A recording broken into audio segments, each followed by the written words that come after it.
नमस्कार. India star news 9 Marathi Maharashtra Ausa. Latur जिल्ह्यातील औसा पंचायत समितीचे निकाल आताच आपल्या हाती लागलेले आहेत. एकंदरीत जर निकाल पाहता तर आज 9 फेब्रुवारी 2026 रोजी औसा तालुक्यातील पंचायत समितीचे निकाल आपल्या हाती आताच थोड्यापूर्वी आपल्या हाती लागलेले आहेत.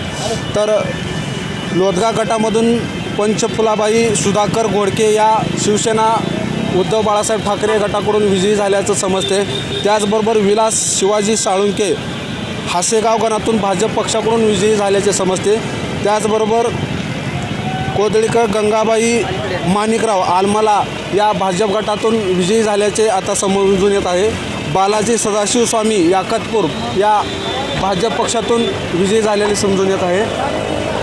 त्याचबरोबर शीतल विष्णू फावडे खरोसा गटातून या काँग्रेस पक्षाकडून विजयी झाल्याचे समजते. राम दीपक बिराजदार कार्ला या भाजप गटातून विजयी झालेले समजते. अजनबी महबूब कारभारी लांबजना काँग्रेस गटातून विजयी झाल्याचे समजते. जाधव सुकेशनाथ श्रीधर नागरसोगा या भाजप पक्षाकडून विजयी झाल्याचे समजते.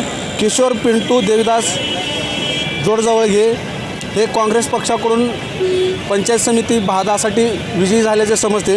त्याचबरोबर भाग्यश्री कृष्णा साळुंके बोरपळ हे पण भाजप पक्षाकडून विजयी झाल्याचे समजते. शिवराज काशीनाथ राठोड उजनी गटातून पंचायत समितीसाठी भाजप पक्षाकडून विजयी झाल्याचे समजते. त्याचबरोबर प्रणिता राजकिरण साठे शिवली गटातून ह्या भाजप पक्षाकडून विजयी झाल्याचे समजते. समाधान अर्जुन कांबळे आशिव गटातून भाजप पक्षाकडून पंचायत समितीसाठी विजयी झाल्याचे समजते. परमेश्वर श्रीमंत लांडगे तुंगी भाजप गटातून हे उमेदवार विजयी झाल्याचे समजते. वैशाली इंद्रजित घोडके मातोळा हे काँग्रेस पक्षाकडून विजयी झाल्याचे समजते. त्याचबरोबर अमोल साहेबराव पाटील नांदोरगा हे भाजप पक्षाकडून विजयी झाल्याचे पंचायत समितीसाठी समजते. जयपाल लहू भोसले हे अपक्ष उमेदवार किल्लारी गटातून पंचायत समितीसाठी एकंदरीत विजयी झाल्याचे या ठिकाणी समजून येत आहे.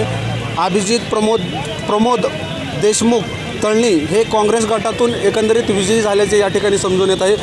एकंदरीत जर आकडेवारी जर पंचायत समितीची या ठिकाणी जर पाहिली तर भाजप पक्षाने या ठिकाणी आघाडीवर असल्याचं समजून येत आहे. या ठिकाणी भाजप पक्षाच्या एकूण पंचायत समितीसाठी 11 उमेदवार निवडून आल्याचे या ठिकाणी समजते. त्याचबरोबर काँग्रेस पक्षाचे 4 उमेदवार या ठिकाणी निवडून आल्याचे समजते आणि शिवसेना उद्धव ठाकरे पक्षाचा 1 उमेदवार या ठिकाणी निवडून आलेला आहे पंचायत समितीसाठी आणि अपक्ष उमेदवार एक या ठिकाणी खरोसा गटातून निवडून आलेला समजते. India star news 9 Marathi Maharashtra Ausa.